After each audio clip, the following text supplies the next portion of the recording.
Montgomery Ward invented the American retail catalog in 1872, mailed the first one to rural Illinois farmers who had no convenient access to urban retail, and spent the next 128 years being systematically outmaneuvered by competitors who had learned from what Ward had built, until the company filed for bankruptcy in 2000 and liquidated in 2001, closing 250 stores and eliminating 28,000 jobs in what was, at the time, one of the largest retail liquidations in American history.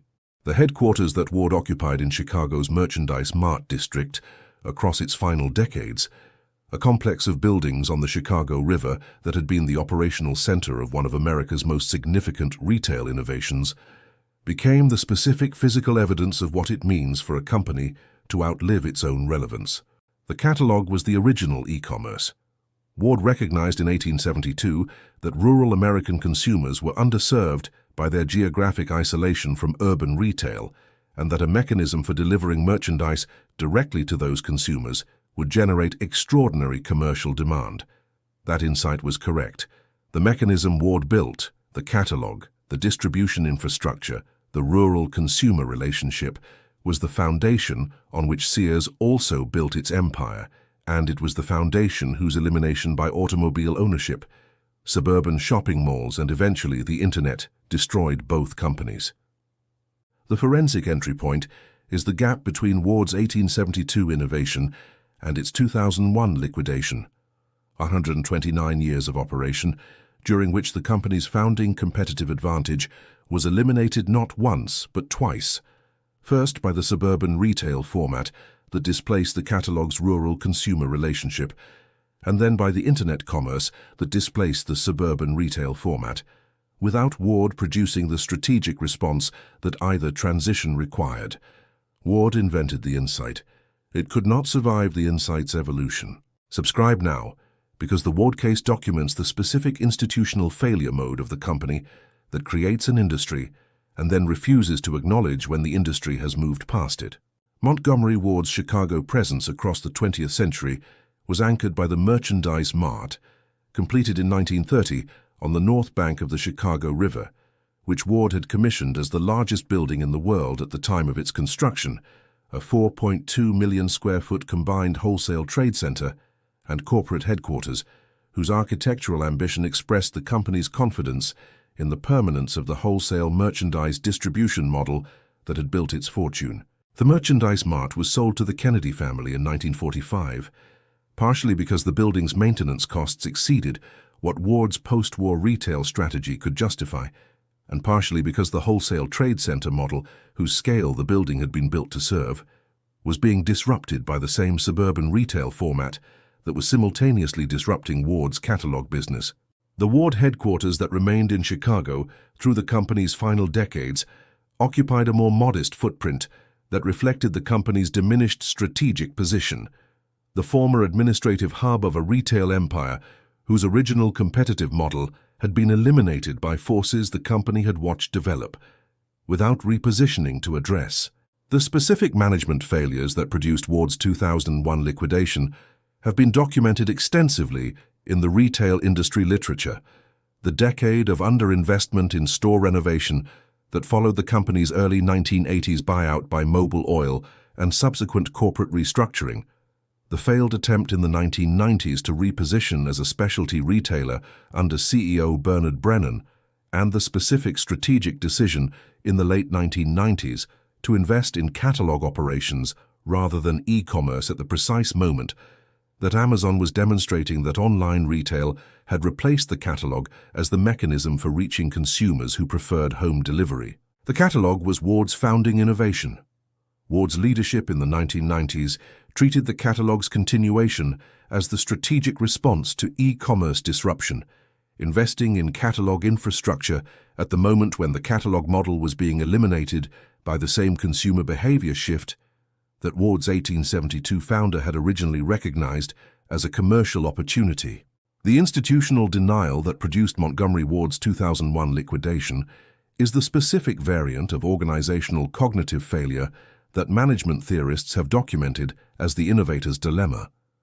The tendency of companies to overinvest in the products and processes that made them successful in their industry's previous competitive era, at the expense of investment in the products and processes that will define the industry's next competitive era. Ward's 1872 innovation was the recognition that rural consumers were underserved and that a delivery mechanism would serve them.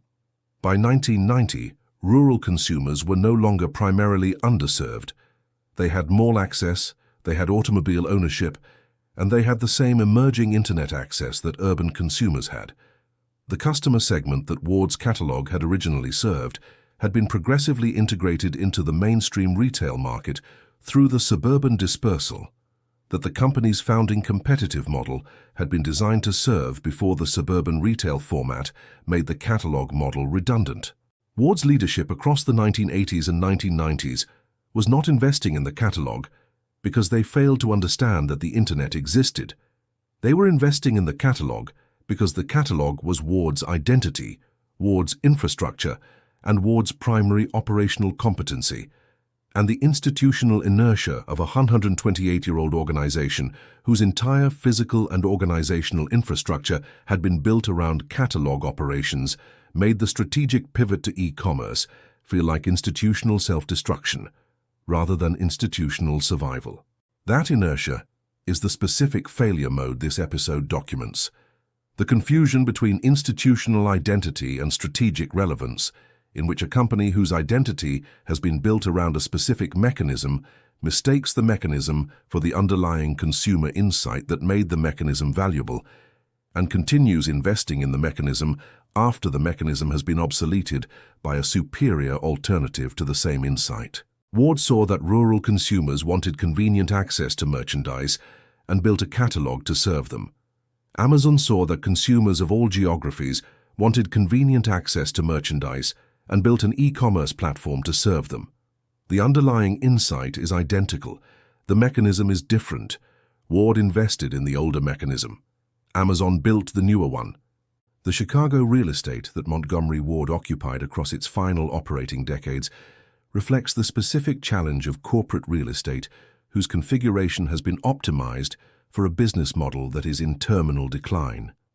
A headquarters and distribution infrastructure built for catalog operations at a scale that the catalog business's declining revenue was progressively making unsustainable in buildings whose specific functional configuration, the mail sorting infrastructure, the catalog printing facilities, the wholesale distribution loading docks, had limited alternative use value in a market whose retail logistics were being reorganized around the automobile-based distribution model that the catalog's rural delivery system had been designed to complement rather than replicate. The Ward campus's disposition following the 2001 liquidation reflected the standard outcome for purpose-built retail infrastructure in locations whose real estate market was strong enough to support adaptive reuse. Parcels sold to residential and mixed-use developers at prices reflecting the underlying land's development potential, rather than the catalog distribution infrastructure's operational value. The Chicago River frontage that Ward's headquarters occupied has subsequently been developed into residential and mixed-use projects whose market value reflects the location's intrinsic desirability, rather than the company that first recognized that desirability in the building it erected above it. What the Montgomery Ward case reveals in the context of this channel's 102 case archive is the specific real estate consequence of strategic failure in a company that has conflated its business model with its underlying consumer insight. The physical infrastructure built around the business model loses its operational value when the business model fails, even when the underlying consumer insight it was built to serve remains as valid as it was when the company first recognized it. Ward recognized in 1872 that consumers wanted convenient access to merchandise delivered to them. That insight is more valid today than it was in 1872. The company that recognized it first is liquidated. The company that recognized it most recently is worth approximately $2 trillion. The insight outlived the company. The catalog did not outlive Amazon. This content was developed using artificial intelligence tools as part of the research, writing, and production process. All AI-generated material was subject to human review, editorial intervention, and approval before publication.